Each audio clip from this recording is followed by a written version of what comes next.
Kamusta po kayo? Bago po ang lahat, first things first.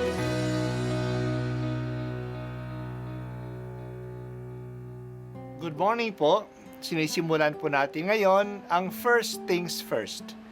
At dito po, tinatalakay natin sa unang bahagi ng umaga natin ay ang first readings na binabasa po sa banal na misa. Ito pong tinatalakay natin kasi madalas po kasi marami na tayong alam tungkol sa gospel readings. Pero konti po ang nagsasalita sa first readings. Pero ang first readings, bahagi din po yan ng Biblia, ng banal na kasulatan. Kaya susubaybayan po natin ang mga first readings, basahin po natin at kuminsan kailangan ng basahin ng 2 o 3 beses bago maintindihan kasi hindi po tayo familiar sa mga istorya at sa mga kaisipan na tinatalakay dito. Ang pagbasa mula sa aklat ng pahayag. Akong si Juan ay nakakita ng isang kasulatang nakalulun na hawak sa kanang kamay ng nakaluklok sa trono. May sulat ang magkabilang panig nito at may 7 tatak.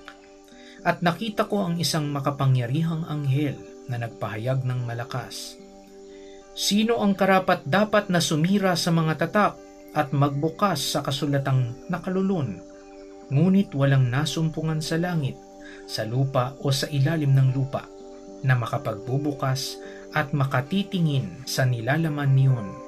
Buong kapatian akong nanangis sapagkat walang natagpo ang karapat-dapat.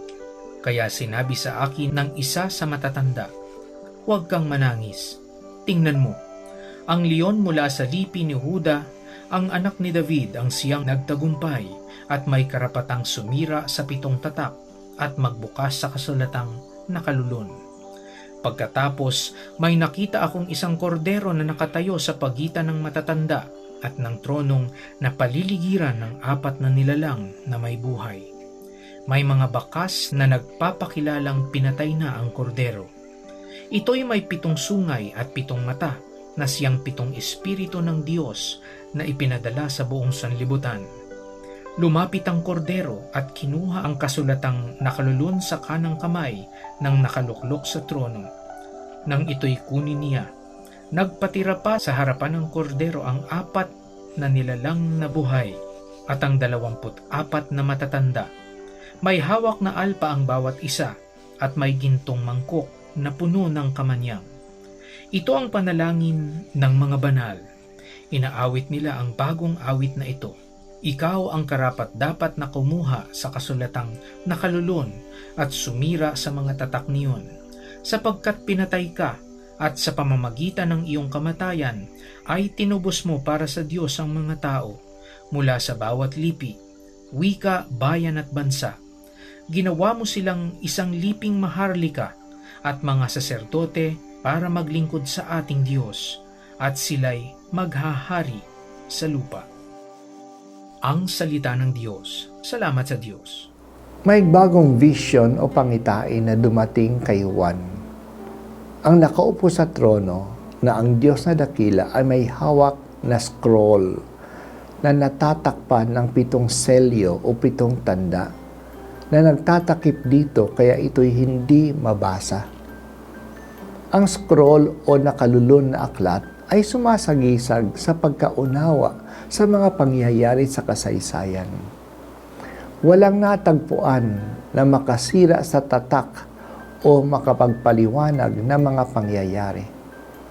Sobrang nalungkot si Juan. Hindi pa natin naintindihan ang kasaysayan. Sinabi sa kanya ng isang matanda na huwag siyang malungkot kasi sa wakas may makababasag ng selyo.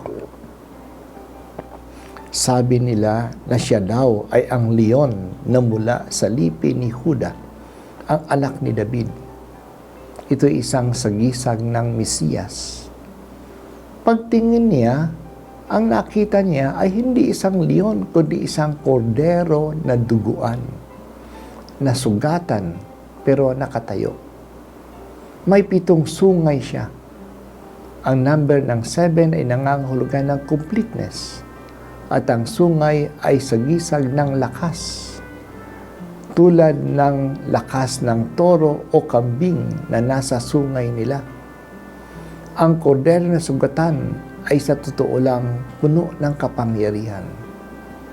Ang 7 mata din niya ay sumasagisag naman sa kabuuan ng Espiritu ng Diyos.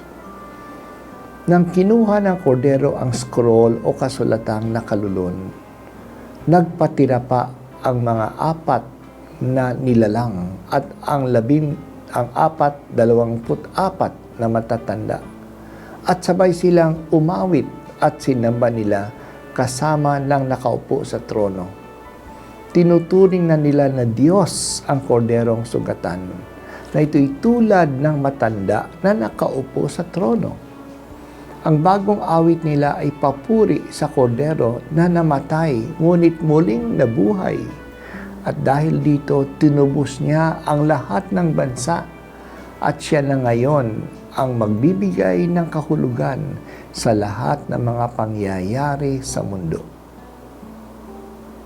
Ang isang malaking problema ng mga tao ngayon ay meaninglessness. Naghahanap tayo ng meaning. Kahit na mahirap ang pangyayari, kung ito'y may kahulugan, maaari nating harapin ito. Pero kung ang mga pangyayari ay walang kabuluhan, mahirap na ito'y matanggap. Naranasan natin ito nung panahon ng pandemic. Sa mga nakakakita ng kahulugan ng pagsuot ng mask, pag-iwas sa big groups, pagkaroon ng physical distancing, kahit ito'y bago at mahirap, nakakasunod sila. Pero sa mga hindi nakakakita ng kabuluhan ng mga ito, hindi ito nasusunod. Mahalaga sa tao na alam natin saan patutungo ang pangyayari sa buhay natin. Ano ba ang kahulugan nito? May tutunguhan ba ang mga kasaysayan? Para sa ating mga Kristiyano, ang kahulugan ay nakatuon kay Kristo. Siya ang nagbibigay ng kabuluhan at kahalagahan sa mga pangyayari sa buhay natin at sa mundo. Siya ang nakababasag ng selyo na tumatakip sa kahulugan ng pangyayari. Kaya kasama ng mga nilalang sa langit, purihin natin ang Diyos dahil kay Jesus, ang kordero ng Diyos na pinatay at nabuhay. He gives purpose and meaning to our lives. Salamat sa Jesus sa paggabay niyo sa amin sa kasaysayan. Kayo ang Lord of History, ang Panginoon ng kasaysayan. Ang mga nangyayari sa amin ay alam mo at ginagabayan mo. Ito ay may purpose. At ang purpose nito ay kaligtasan. Nananalig kami sa iyo, Jesus. Ikaw ang liwanag ng aming buhay kasi ikaw ang nagbibigay direksyon sa mga pangyayari sa amin.